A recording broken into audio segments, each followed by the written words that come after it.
Hello, viewers. This is Lightcast TV. My name is Ninja Lawor Kolek. And I'm Martin. So, going straight to the point on the story from the DCI investigations, two fighting members of Fighting Brutality and Impunity, the FBI members, are in custody as detectives probe terror links. Detectives have arrested Patrick Nyambaka Osoi, a founding member of the FBI, during a well-coordinated operation along Langata Road. And we also have Jackson Kuria. In a related development, Elias Kopshakur was also arrested in Kahawa West in connection with the same offenses of incitement and threatening the government, being in possession of a firearm. At the time of the arrest, he was found in possession of red beret bearing the FBI symbol. Check this out. And then also we on the further those members were 3. Yeah. So the other ndio kiasi nimesahau jina, but they were arrested there. And then after they were arrested, we had their advocate anaitwa General Mosquito. General Mosquito pale kwa TikTok. General Mosquito ndiye alikuwa advocate. Huyo Shadrack na sasa alikuwa ni kama alikuwa anaambia polisi ama he was advocating via TikTok. Yeah, like sending threats, sending what appear to be threats to the government and telling them now if they don't release the 2 members of the FBI. The 2. By the time he was making that video, there were 2 that were arrested. 2 who were arraigned. But later, the 3rd member of that FBI group, the ones that were the images were trend kama wamebeba guns na pia wamevaa military fatigue. One inaitwa military fatigue, and they are supposed to be strong. Military fatigue. Yeah, it's called that. That's like the official name for those those uniform. So they are called military fatigue. So anywhere you hear about military strength, I call it military gear. Well, so the opposite of military fatigue is military strength. And then we had Pia DCI updating about now arresting General Mosquito. Yeah. Saying walianza seditious TikTok video creator arrested in Mombasa. Detectives have arrested Shadrack Komondi Okindo, alias Honorable Mosquito, in connections with a seditious video that was widely circulated on TikTok on August 1st, 2025. The inflammatory clip, which contained threats of violence and incitement against public order, quickly went viral, triggering public concern and swift action from security agencies. Following forensic leads, detectives trailed Okindo to his hideout in Meritin area of Mombasa County, where he was swiftly apprehended.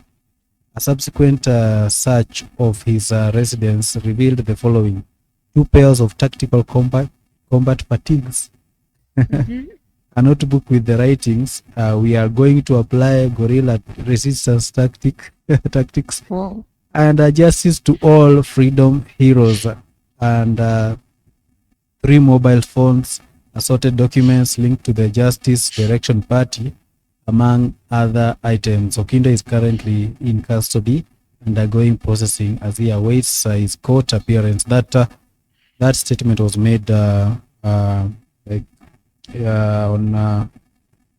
Monday. Sorry, I think on Monday after the arrest was made, on Tuesday morning.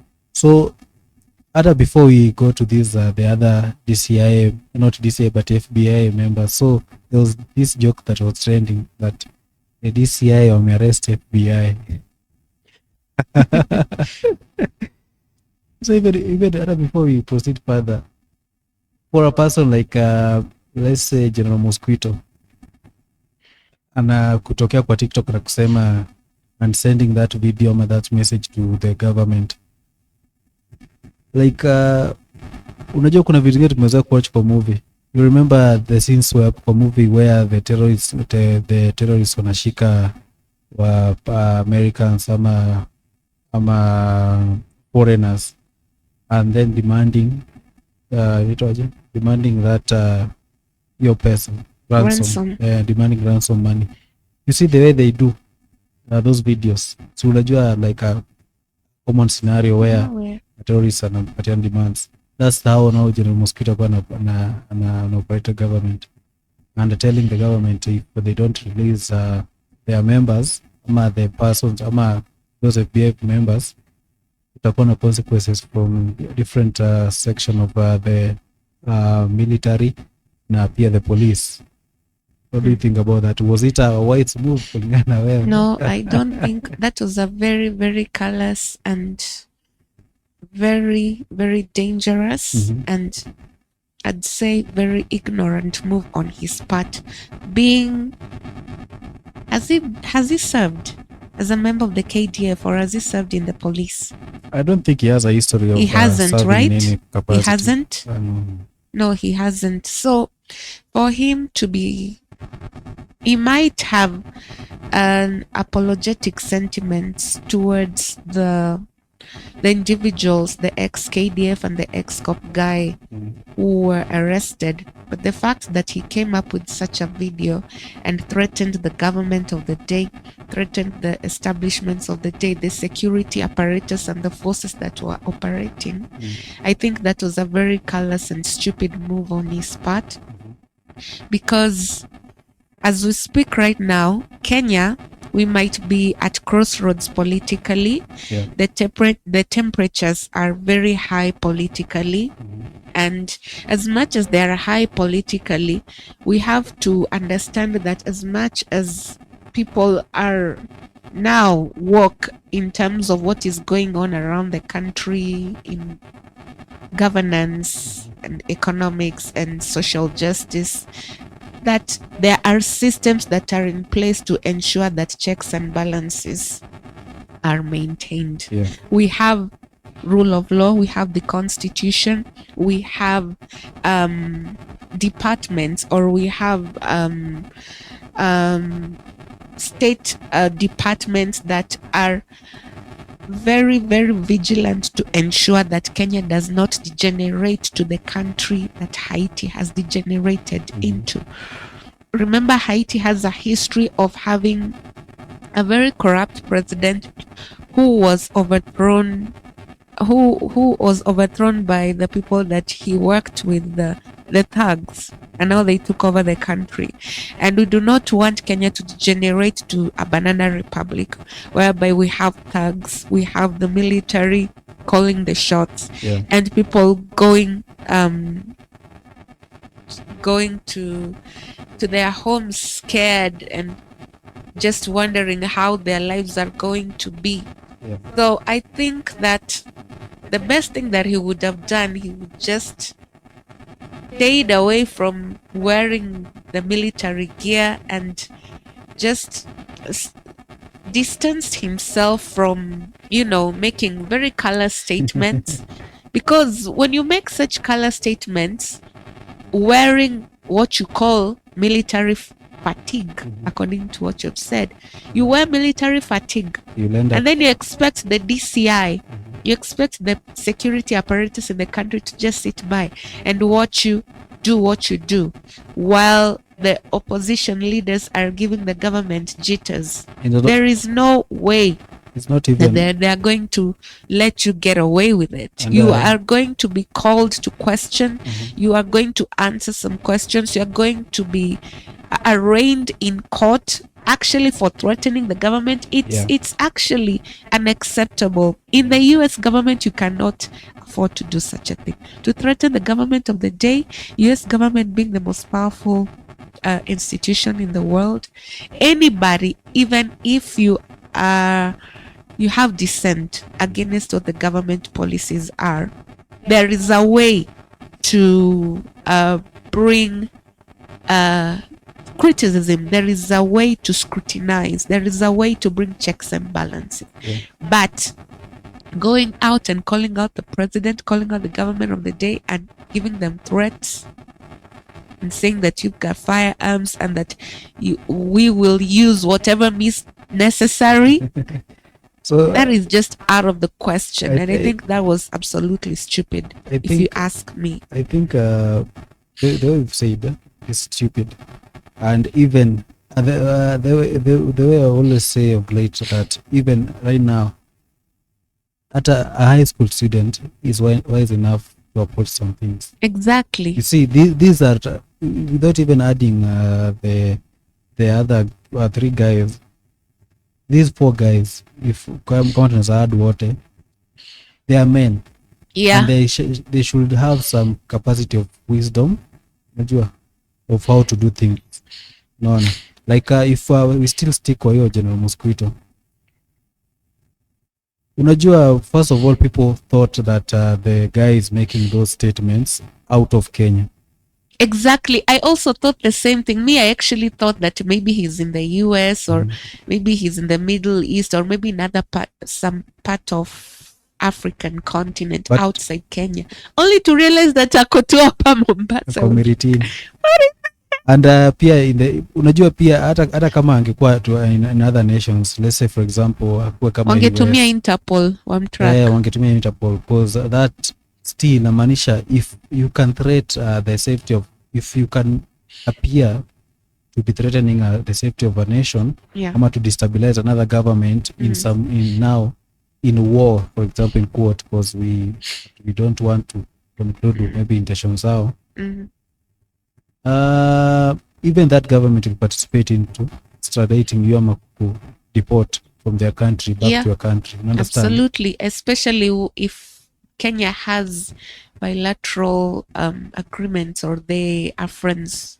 So they have foreign diplomatic relations with that country. Of course, they'll do what is required. So you see, for you not to make those remarks outside the country, you have to be in the territories of those terrorists now.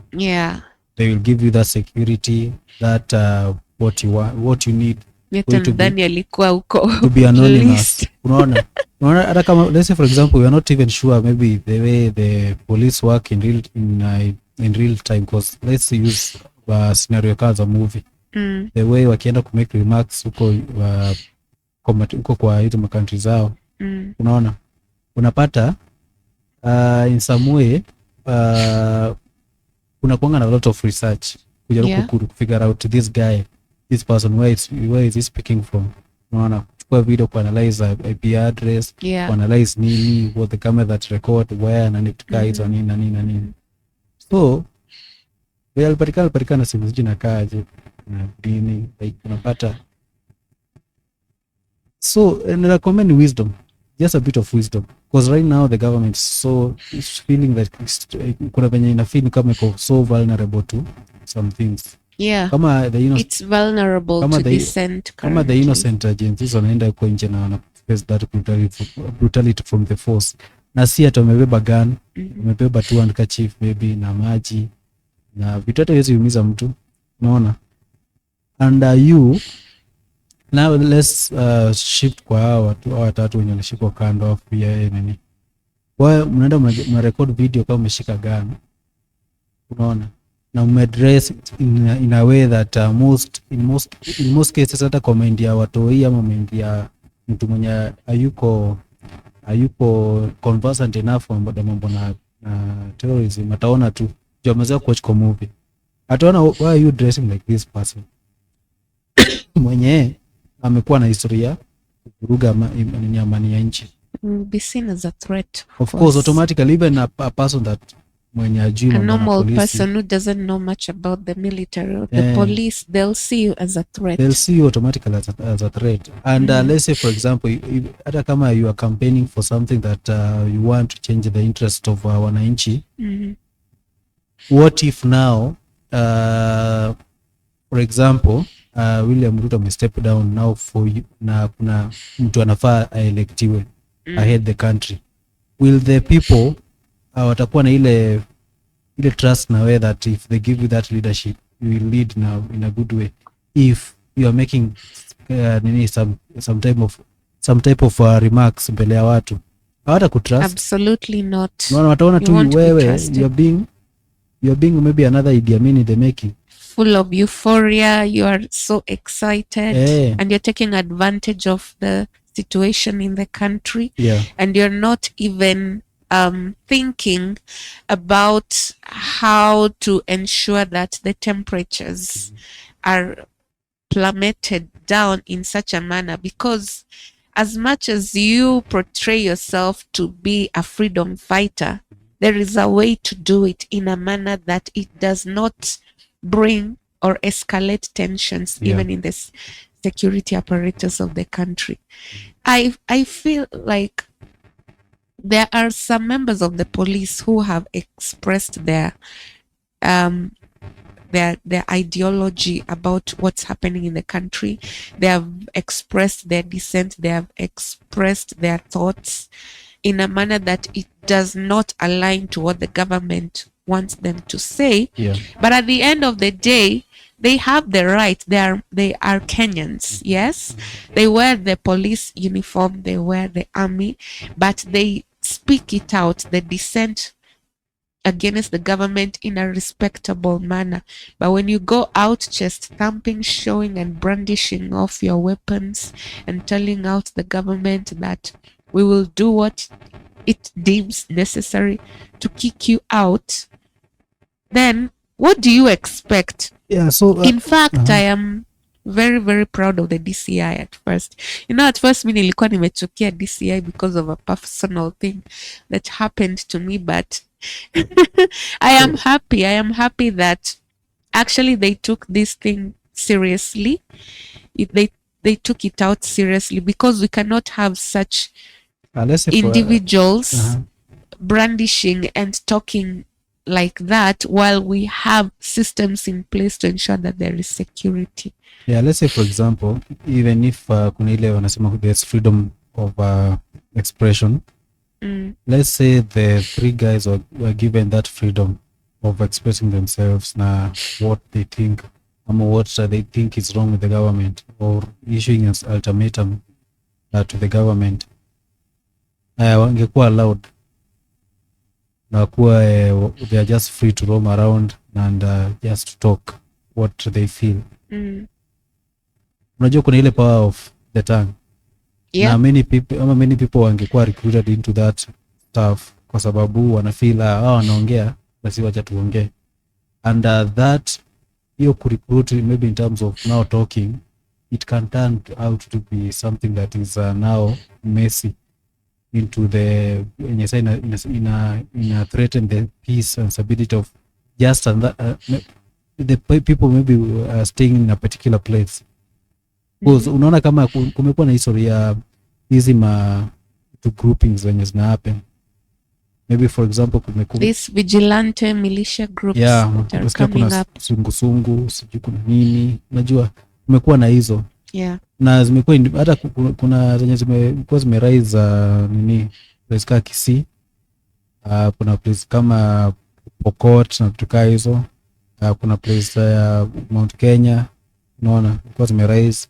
Haya pia area kama Nyanza kuna pia zimekuwa zimerise juu na what brothers of kutoka hizo anzianzangi. Unajua wakianza form group waanzangi ni kama they are forming chama.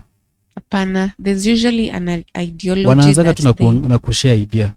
Unaona, na unapata hiyo group wanaenda kwa inaitwa extreme groups, militia groups.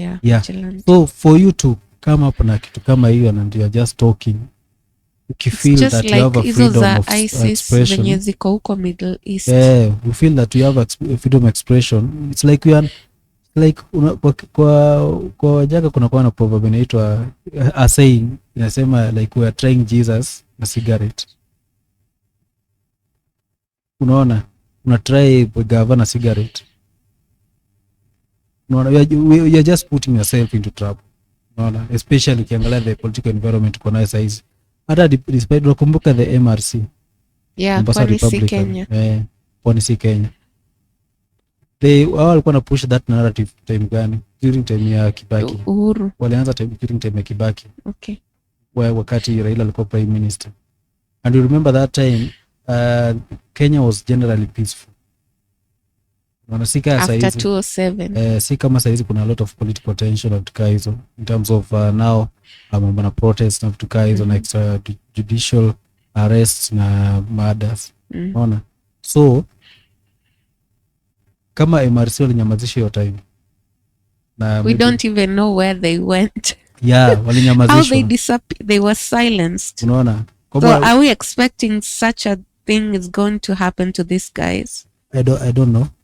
Unasema kama ungekuwa kama gavana angetaka kunyamazisha hata tungesikia wamearestiwa. Hata tungesikia tungesikia wamearestiwa. They got families. Wacha tusiongea about that. They got wives. Wacha tusiongea about that, but that's how it happen. So you're saying that it's right? I'm not saying it's right. What are you saying? Unaona what I'm just saying, kama ungekuwa nataka kunyamazishwa tafadhali it's better they get arraigned in court, they get charged, wafungwe. I don't think the international government kupoteza so far. And let them be arraigned in court. Yeah, they are wamekuwa arraigned. Hata we saw Babu Wino representing Kop Shakur na particular case kawa this is interesting. Unaona so yani kumaanisha the government, I don't think they can make that mistake ya poteza mtu. No, they shouldn't. Unaona ndio nasema they don't have that intention. Kama ungekuwa na intention hata tungesikia arrestiwa. Ungeanza kujiuliza na ule Chris aliendanga wapi? People would start questioning. Of course. Unaona aliendanga wapi, and then people wataanza wako wapi and then it will not bear fruits. Kuna blogger mwingine pia sauna jina yake pia alipoteanga tu. So we don't know aliendanga wapi, what happened. There's so many actually. You understand? So I don't think hapa and maybe ni waje kumekuwa na conspiracy that maybe hawa ni wamekuwa recruited na gava, just saying allegedly that wamekuwa recruited na gava ili kushika the rebels in the military and the police. That's okay. That's a conspiracy. That's a theory. We can't say that is it can't be substantiated. Yeah, that's allegations. So pathetically unapata vitu kaa hizo zenye kama tunasema tio, alafu nakumbuka ule mwingine alienda kwa podcast akasema even if the police wakitaka kuniarrest they'll think twice. Now that is a very callous statement on his part to go to the podcast, a non-podcast by Mwaf mwenyewe. Alafu and a prophet na yeye aka prophesy. You guy, the direction that you're taking this thing, the line that you're moving towards with this kind of rhetoric, with this kind of narrative, you are going to be arrested. Hata ikuka. So alikuwa arrested. Kama unajua he was feeling untouchable. Maybe he was feeling there's like no way. How can you feel untouchable when politicians wanashikwa? Unaona kama hiyo kesi ya Jen Kihara vile the press statement that he said about the goons that were hired, and there's some derogatory statements that she said to the president. Allegedly she said against the president na akashikwa. How much more huyo mwenye alikuwa kwa nini, the one who was on the podcast, how much more? Kama bado kuna nini, kama Raila pia Raila Odinga is also opposition, but he has never made such a like, I don't remember hata kama amekuwa kuna saa zingine anaweza kuwa extreme kwa speeches zake, which alikuwa strong opposition. I don't remember any case actually you threat where he threatened the government if you don't do this, that he would overthrow, that he would do what deemed necessary. Hata saizi we are seeing Gachagua as much as he's feeling untouchable, unaona, in theory, but we have not seen him making statements kama hizo zenye. He can't afford to do that because he knows that there are Kenyans who are vouching for him to be the sixth. Sasa ndio kitu inaitwa wisdom. So it's like you are fighting, unaweza pia ni kama you are fighting for the people, but the way you are handling that fight ni very wrong. Exactly. So even when you feel that maybe Ruto amesema wacha nitoke sasa, so it's your time to it's the time now for Kenyans to decide who they want to be. They will not consider you. Of course they won't. They will not consider Not you. in their right mindset. Yeah, Hata they will wale not. wa ushago watakuangalia, unataka kuja kutuua kuna Watachukua tu mpango hiyo gani like na sisi? you're being, kuna venye you're trying to be tough. You're trying Mm. like, it's like you are trying to act a movie that unajua alikuwa anakaa huyo mosquito, alikuwa anakaa tu mosquito by the way. Alikuwa anakaa ni kama wako kwa nini, Hata kwa scene. hata kama ni kutaka kutrend, I don't think we should not nini do such stuff. We Nini shouldn't. inaitwaje, ni ile ku put your life at risk. Yeah, That's basically putting your life at risk at the exactly. expense of your life na comfort. You want to trend, you part ile political mileage. That is extreme. That is That is too, extreme. it is too That's extreme. extreme. So as much as of course kila mtu sahii anasema ama different people wanasema they wanataka one term, wengine wanataka two term, wengine wanataka long term. Ati long term. Niliona Unasema long term. Musa nitwaje, Moses Kuria Eh, asema as much as kuna wengine wanasema two term, wengine wanasema one term, wengine wanataka Two long term. term, wengine wanataka long term. na wengine wanataka no term. Yeah, so as much as una feel uko umefinywa na gava, kuwa wise, unaona, juu wanasemanga utachocha crowd and then ukishikwa ni wewe mwenyewe. Exactly. So I think that as much as there's so much political vibrancy, and people have woken up, and I love the fact that the Gen Zs are taking center stage in voicing the ills that are going on in the government. I think that's a step in the right direction. In terms of democracy, that means that our democracy is maturing, and we politically we are climbing higher as in the continent, especially in Eastern Africa. Kwa role models. Yes, we are becoming vibrant, especially in matters to do with governance and leadership. And we've known for a very long time that African continent has been plagued with disease, poverty, corruption, graft, and war and civil wars, simply because of lack of good leadership. And I think that the helm of good leadership in the African continent will only begin when the people arise up so as to choose an African leader who will lead them to the place where they want them to be, and an African leader who will be a servant leader. Si yule mwenye atakuwa na chest stamp, mimi ndio yule msee sijui nini. I think there needs to be an overhaul on how, as leaders, we sell our manifestos. There needs to be a way in which the young people, not only the young people, but also members of the African continent as a whole, need to, look and scrutinize the leadership in terms of the wealth that they have, where they got their wealth, their character, integrity. What have they done to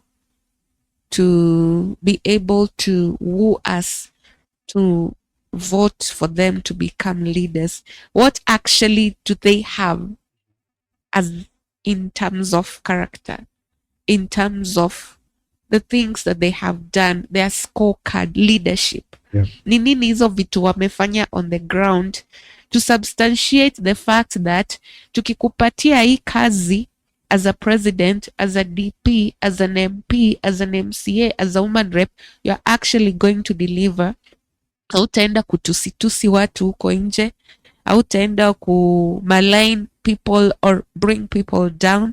So I think the way we look at leadership, the way we choose our leaders needs to change, because in Akuanga it has been the norm that every election, leaders who want to be in power, they have to look for money. Hiyo ndio inakuanga kitu ya kwanza. The moment ukishaingia ndani ya government, then you have to find a way to pay up what you used. Yeah, So so I think that's a huge conversation. so It's more like a civic education around the country mhm. that needs to be played out, maybe by, if not the government, maybe the civil societies and the stakeholders who want to see this country move to a higher level Yeah, so talking economically. of good leadership, I listened to that guy. You're one of the The who appeared FBI. who appeared to be their leader. That is Patrick Osoi, Uh, and he was basing his references of good leadership. Most of the points he was giving to the Burkina Faso guy, Traore. Traore. So he was saying, Oh, why like did I forget about that? I want our country to be our leadership to be like the one of Traore. Burkina Faso. Yeah, and we've seen there are many people. Many Africans are saying that Yeah. Burkina Faso is changing Yeah. because of Traore, Yes. and And the policies that he's bringing and it's on bringing board. on board. And actually, right now, people are praising Traore, and Yeah. anyone that has come to speak against Traore is wanapigwa kupigwa. We Yes. saw the like of Mudavadi alikuja akasema that kuna statement alikuja akasema, What did he say? alisema a democratic government, however bad it is good compared to a military government. That statement ilikuwa like I take it with a pinch of salt. you understand? So it's like so we should suffer because we have democracy. No, I believe But not. so many people are left wondering, like, what are you So trying to say? you want us to stay hungry in the houses? You want us to suffer from unemployment? You want us not to have good medical cover? You want us not to have good quality education simply because we are in a democratic space? So kuna hiyo argument, and he was basically saying that Traore this, Traore that. So at the end of the interview, many people were saying that now you are trying to be Traore of Kenya. Will that be possible? That will not. And let's say for example, let's go back kiasi during that the controversial coup that happened in Burkina Faso. No, in Kenya. That happened during the Moi era. That the 1982 coup. Yeah, the controversial coup. Let's say if that coup was successful, Kenya tungekuwa wapi so far? Oh, that's a very tricky question. I think probably we wouldn't have grown to where we would be. We would still be languishing in poverty. We would still be like other countries like Somalia. Does it mean that coups happen mostly for the negative, not for the bad? It will depend on the ideology of the group that is actually managing the coup. If the coup is managed by people who actually want to transform the country for the better, then they can actually do it. But like we have seen in Uganda coups, it started with Milton Obote, then so it depends on the leader who carries the vision. If the vision of that leader is to steal, mtauawa, mtakufa. You saw what Idi Amin did to Uganda. And then Museveni akaingia, and then he decided to be president for all this. But if we have a leader like in Rwanda, Ruben Kagame, he trashed Paul Kagame. I mean, oh my God. Oh my God. Why do I keep on? I am sorry. Paul Kagame, who is still the president of Rwanda, he managed to quash the genocide that had actually taken out over 0.8 million Rwandans casualties. And through his leadership, look at how Rwanda is right now. Angalia vile Rwanda iko sahi. Rwanda is actually the epitome of Eastern Africa. And they're really coming up, and they're coming out strongly in terms of leadership, in terms of the economy, in terms of social development, in terms of education. they are doing so well. I've interacted with Rwandese, and I kid you not. So let's say So it depends on the vision of the person who is carrying out the coup.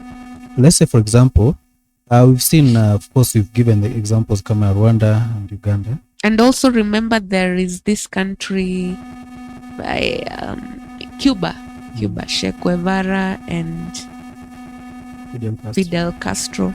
So I'm saying, let's say, for example, if you've used those examples, and let's take aspect ya Rwanda. And of course, we have right now, apart from even Burkina Faso in the West African countries, we have Niger, Mali, the ones that have formed the three somehow a unity. They have formed a unity factor inside. They've come together. They've come together to fight the West. Wametoka ECOWAS. And they have said that the ECOWAS wasaidia in terms of they were so economic much tied, community of West African states. They are so much tied to policies Western countries. Yes. That they felt that that in our drug as the nations, because most of their minerals, most of their resources were being exploited. They're plummeted by the West. Yeah, by the West through the ECOWAS. Yeah. So let's put now kuna aspect ya development, because most of those nations right now they're saying that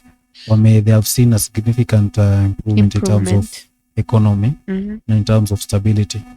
Let's put this aspect here now, apart from now praising them in terms of development, which is good. Yeah.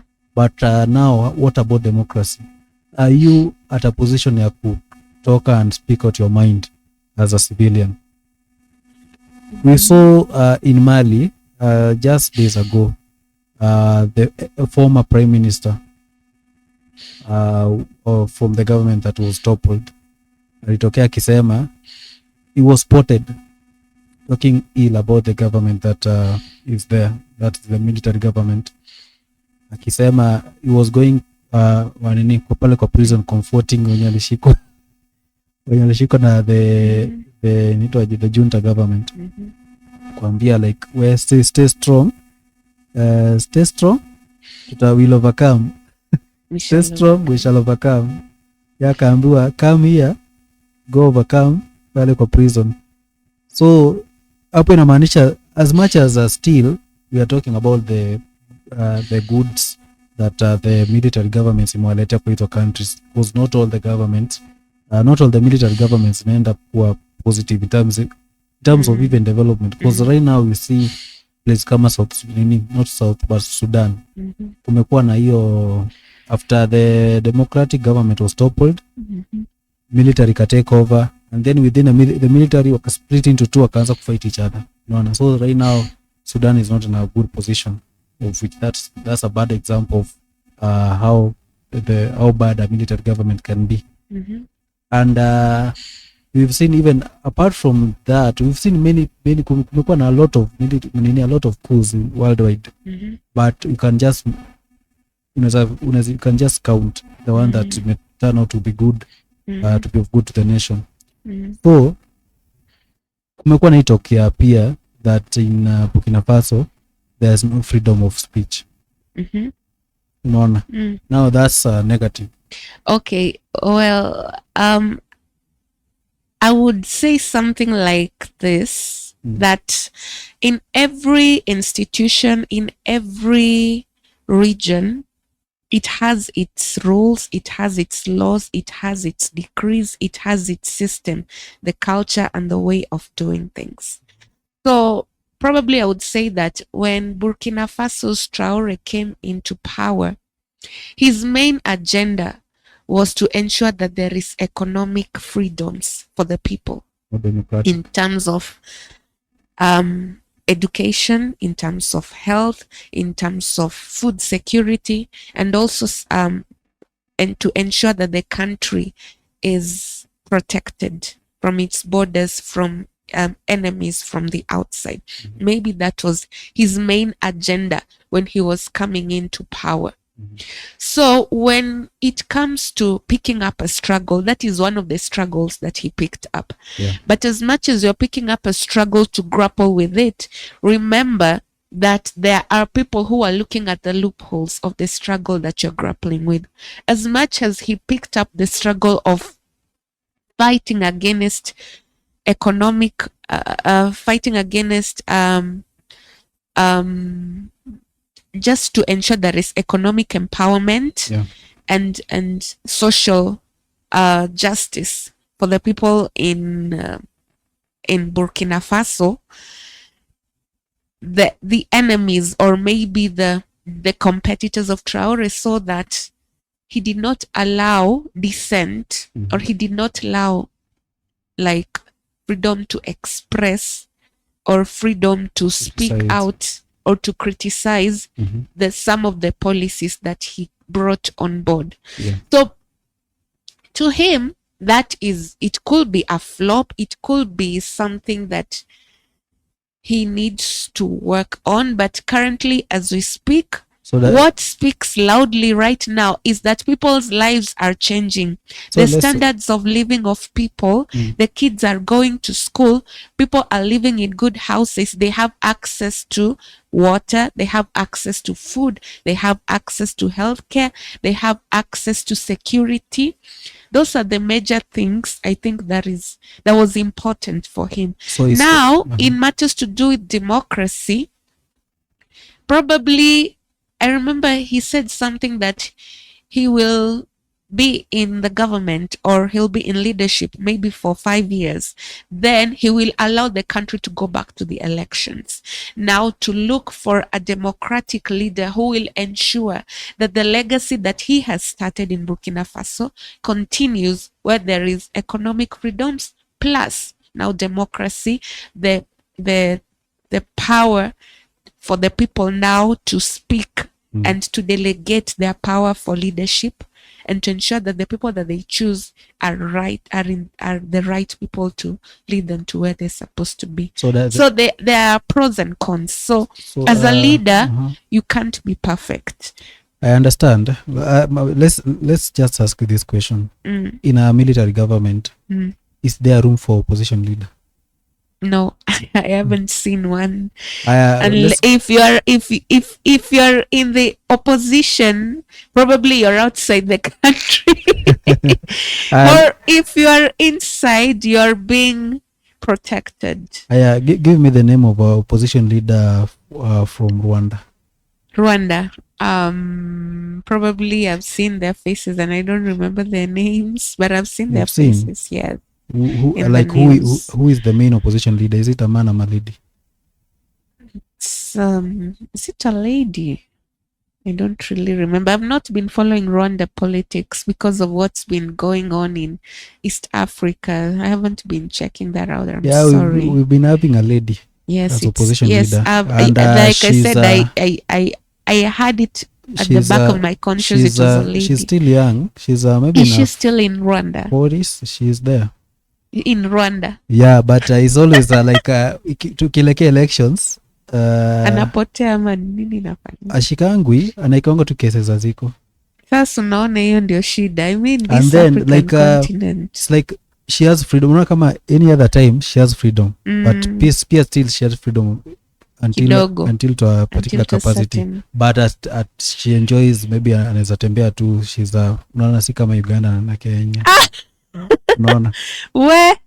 Sa issue ni sikiza, issue ni sa Uganda, not Rwanda, towards elections antafutua tu kitu enyewe kakitu. Na kama Kenya kuna you have ukuna freedom ya kuvai for presidency. Yes. But there are some rules ukibreak utakuwa allowed.